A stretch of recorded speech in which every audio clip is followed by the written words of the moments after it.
દોસ્તો, વિડિયો જોઈને તમારા હોશ ઉડી જશે। મોડી રાત થઈ ગયા પછી મારા સસરાએ મારો દરવાજો ખખડાવ્યો અને મને કહ્યું કે વહુ બાથરૂમમાં પડી જવાથી મને કમરમાં દુખાવો થઈ રહ્યો છે। જો તમે મને થોડી મસાજ કરી આપો તો કદાચ મને થોડી રાહત મળી જાય। પછી મેં મારા સસરાને મારા પલંગ પર સુડાવી દીધા। આ પછી શું થયું તેની તમે કલ્પના પણ નહીં કરી શકો, કારણ કે આ પછી તો મારું જીવન સંપૂર્ણપણે આનંદદાયક થઈ ગયું। મારા લગ્નના 5 મહિના પછી જ મારા પતિનું અચાનક અકસ્માતમાં અવસાન થયું। મારા પિતાએ ખૂબ જ મુશ્કેલીથી મારા લગ્ન કરાવ્યા હતા, પરંતુ 5 મહિનામાં જ હું મારા માતા પિતાના ઘરના દરવાજે પાછી આવી ગઈ હતી। પછી અચાનક એક દિવસ મારા સસરા મારા ઘરે આવ્યા અને મારા પિતાને કહ્યું કે તેઓ મને ફરીથી તેમના ઘરે લઈ જવા માંગે છે। ત્યારે મારા સસરાએ મને કહ્યું કે ચાલો કપડાં વગેરે ભરી લો અને મારી સોતેલી માતાના તમામ ત્રાસ સહન કરવા કરતાં મેં મારા સાસરે જવાનું નક્કી કર્યું। ત્યાં પહોંચ્યા પછી મારા રૂમમાં કપડાં બદલી રહી હતી તો અચાનક મારા સસરા મારા રૂમમાં આવી ગયા। દરવાજો ખુલ્લો હતો તો તેને મારા દર્શન તો થઈ ગયા, પણ મેં તરત જ દુપટ્ટો ઓઢી લીધો। તેની નજર પણ ઝૂકી ગઈ હતી। પછી તેને વાત સાંભળાવતા કહ્યું, વહુ મને 1 કપ ચા બનાવી આપો। પછી મેં તેના માટે ચા બનાવી। પછી ચાની ચૂસકી લેતા તેને કહ્યું, તમે જાણો છો, હું આ ઘરમાં સાવ એકલો છું। મારો પુત્ર મારો એકમાત્ર સંતાન હતો અને તે હવે મારી સાથે નથી, તેથી હું તમને અહીં લાવ્યા છું, જેથી મને લાગે કે હું અહીં એકલો નથી। મેં કહ્યું, પપ્પા જરાય ચિંતા ન કરો, હું હંમેશા તમારી દીકરીની જેમ તમારી સાથે રહીશ। ત્યારે મારા સસરાએ કહ્યું કે હું જાણું છું કે તમે મારી સાથે રહેશો, કારણ કે તમારી સોતેલી માં તમને તમારા ઘરે ક્યારેય શાંતિથી રહેવા નહીં દે। આમ થોડા દિવસો વીતી ગયા। એક રાત્રે હું મારા રૂમમાં સૂતી હતી તો મોડી રાત્રે મારા દરવાજે ટકોરા પડ્યા। હું સમજી ગઈ કે મારા સસરા જ હોવા જોઈએ, કારણ કે ઘરમાં મારા અને તેના સિવાય બીજું કોઈ ન હતું। મેં વિચાર્યું પપ્પાને કંઈક જરૂર હશે, એટલે મેં દરવાજો ખોલ્યો, પણ તરત જ મારા સસરાએ મને પકડીને કહ્યું, વહુ હું બાથરૂમમાં પડી ગયો હતો, મને પીડા થાય છે, તમે મને થોડી માલિશ કરી આપો તો મને થોડી રાહત મળશે। પછી મેં મારા સસરાને મારા પલંગ પર સુડાવી, પરંતુ હું તેના રૂમમાંથી તેલ લાવવાનું ભૂલી ગઈ હતી। હવે મને લાગ્યું કે મારા પતિએ મારી સાથે નાની ઉંમરે લગ્ન કરી લીધા અને પછી નાની ઉંમરે આ દુનિયા છોડી દીધી। આ બધું વિચારીને હું મારા સસરાને માલિશ કરતી હતી અને હું જોતી હતી કે તે મને વિચિત્ર રીતે જોઈ રહ્યા છે, જેનાથી હું વધુ ડરી ગઈ હતી। કહ્યું, સસુરજી શું થયું? તમને વધુ દુઃખ થાય છે? શું ડોક્ટરને બોલાવું? સસરા બોલ્યા, ના વહુ, તમે જ માલિશ કરો, મને રાહત થાય છે। તેના વિચિત્ર શબ્દો સાંભળીને મને વધુ અસ્વસ્થ લાગવા માંડી। પછી મેં તેને કહ્યું, સસુરજી કમરના દુખાવા સાથે તમે તમારા રૂમમાં કેવી રીતે જશો? હું તમારા રૂમમાં રહીશ અને તમે અહીં સૂઈ જાવ। તો તે કહેવા લાગ્યા, તમે મને એકલો છોડીને જશો? રાત્રે બાથરૂમ જવું પડે તો હું એકલો કેવી રીતે જઈશ? સારું છે કે અહીં જ રહો। થોડા સમય પછી મારા સસરાએ મારી પાસે આવ્યા અને કહ્યું, વહુ મારે તને કંઈક કહેવું છે, પણ જો તમે મારી વાત માનો તો જ। તેના શબ્દો પરથી મારું હૃદય બેચેન થઈ ગયું। મેં ચિંતાતુર બનીને કહ્યું, હા બોલો, શું મામલો છે? મારા સસરા જરા હસ્યા અને બોલ્યા, હું આજની રાત તારી સાથે વિતાવવા માંગુ છું।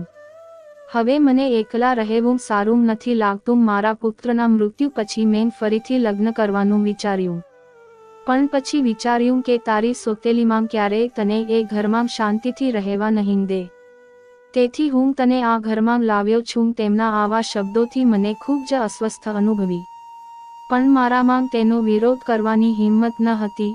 હું મારા રૂમમાં સોફા પર સૂઈ ગઈ। મને ઊંઘ ન આવી, મને ખૂબ જ ડર લાગતો હતો। સસરાએ કહ્યું, મેં તને કંઈ ખોટું નથી કહ્યું, હું ઈચ્છું છું કે તમે મારી સાથે લગ્ન કરો, જેથી કોઈ કંઈ બોલી ન શકે।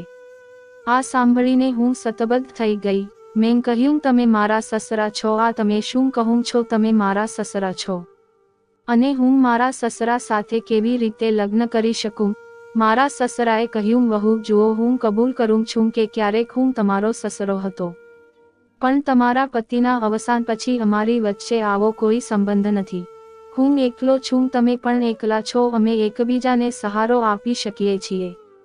તેમની આ વાત સાંભળીને મારું મન અસ્વસ્થ થઈ ગયું. હું કશું બોલી શકી નહીં. એક તરફ સોતેલી માનો અત્યાચાર, બીજી તરફ સસરાના વિચિત્ર વર્તન. રાત વીતી ગઈ અને બીજા દિવસે સવારે મેં વિચાર કર્યો. મને આ અશક્ય લાગતું હતું, પરંતુ વાસ્તવિક મને કેટલાક નિર્ણયો લેવા મજબૂર કરી રહી હતી. પહેલા થયું, હું જઈને મારા પપ્પા સાથે વાત કરું છું, પણ મારા પોતાના પપ્પાની આ બધી વાત કરવાની મારી હિંમત ન હતી, કારણ કે હું જાણતી હતી કે મારા પપ્પા સાથે વાત કર્યા પછી તેઓ મને સમજી શકશે નહીં. તેથી જ મેં તેમના વિશે વાત કરી નહીં. આવી જ એક સાંજે મારા સસરાને ફરીથી મારી સાથે વાત કરવાનો મોકો મળ્યો. તેણે કહ્યું, વહુ, મેં તને કહ્યું હતું કે કંઈ ખોટું નથી. હું તને મારા જીવનમાં ઈચ્છું છું. હું તને બધું જ સુખ આપીશ, પણ હું એકલો જીવી શકતો નથી. મારું જીવન ફક્ત તમારી સાથે પૂર્ણ છે.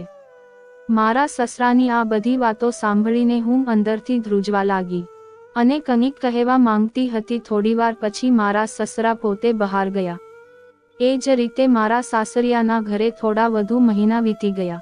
પછી મારા સસરા અને મારી વચ્ચે એક વિચિત્ર સંબંધ બનવા લાગ્યો. મારા પતિના મૃત્યુ પછી મેં વિચાર્યું કે હું હવે આ દુનિયામાં સંપૂર્ણપણે એકલી છું. પણ મારા સસરાએ મારા પ્રત્યે જે લાગણી વ્યક્ત કરી હતી, તેણે મારા જીવનને એક નવી દિશા આપી. તેના શબ્દોએ મને મારા હૃદય સુધી હચમચાવી નાખી. જ્યારે પણ હું સૂતી આ જ વાત મને પરેશાન કરતી. તે કહેતા હતા કે મારી સાથે રહીને તેને એકલતા લાગતી નથી અને તે ઈચ્છે છે કે અમે બંને એક નવું જીવન શરૂ કરીએ. પણ મારા મનમાં અનેક સવાલો ઉઠી રહ્યા હતા. શું તે સમાજના નિયમોની વિરુદ્ધ નહીં થાય? ખૂબ વિચાર કર્યા પછી મેં મારા સસરા સાથે વાત કરવાનું નક્કી કર્યું. એક રાત્રે જ્યારે પડોશના બધા સૂતા હતા ત્યારે મેં મારા સસરાના રૂમનો દરવાજો ખખડાવ્યો.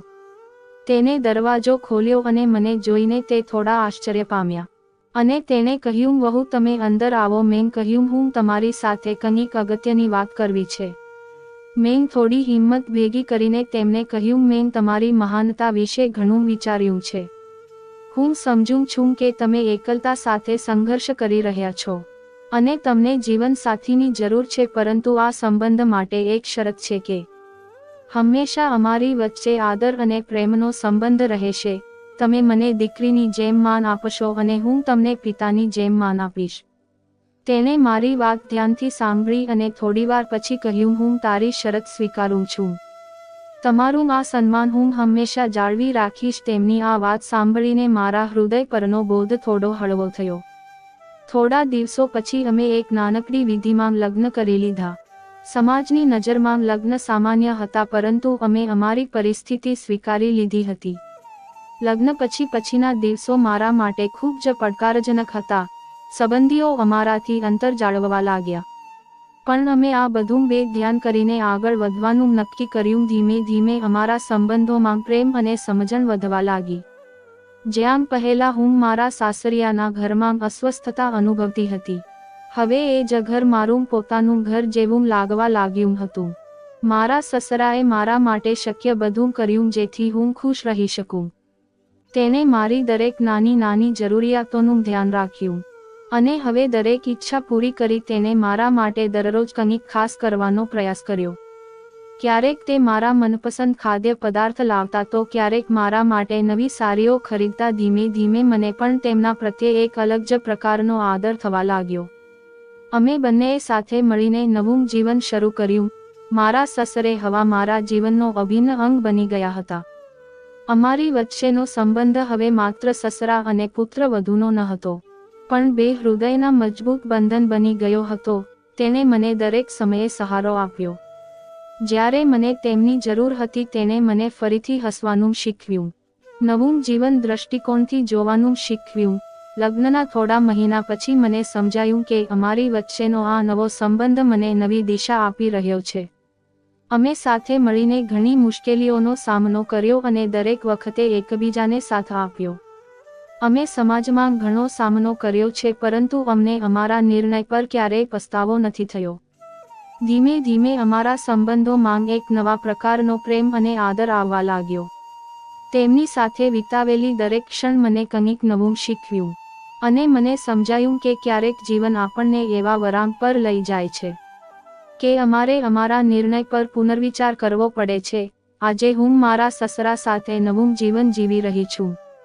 અમારી વચ્ચે પ્રેમ અને આદર પહેલા કરતાં વધુ મજબૂત છે. તે મારા જીવનની સૌથી મહત્વપૂર્ણ વ્યક્તિ બની ગઈ છે. તેની સાથે વિતાવેલી દરેક ક્ષણે મને શીખવ્યું છે કે જીવનમાં ગમે તેટલી મુશ્કેલીઓ આવે, જો આપણી પાસે યોગ્ય જીવનસાથી હોય તો આપણે બધું જ કરી શકીએ છીએ. આ રીતે અમારી વચ્ચેનો સંબંધ ધીમે ધીમે ગાઢ થતો ગયો. તેમની સાથે વિતાવેલી દરેક ક્ષણે મને જીવનને નવેસરથી કેવી રીતે જીવવું તે બતાવ્યું. અમે સાથે મળીને અમારા જીવનના દરેક પડકારનો સામનો કર્યો અને દરેક વખતે જીત્યા. હવે અમારી વચ્ચે આ નવો સંબંધે મને નવા જીવનના સપના બતાવવાનું શરૂ કર્યું છે. તો મિત્રો, આવા વધુ રોમાંચક વિડીયો માટે અમારી ચેનલને સબસ્ક્રાઇબ કરો અને બેલ આઇકોન દબાવવાનું ભૂલશો નહીં, જેથી કરીને તમે અમારી કોઈ પણ વિડીયો ચૂકી ન જાવ.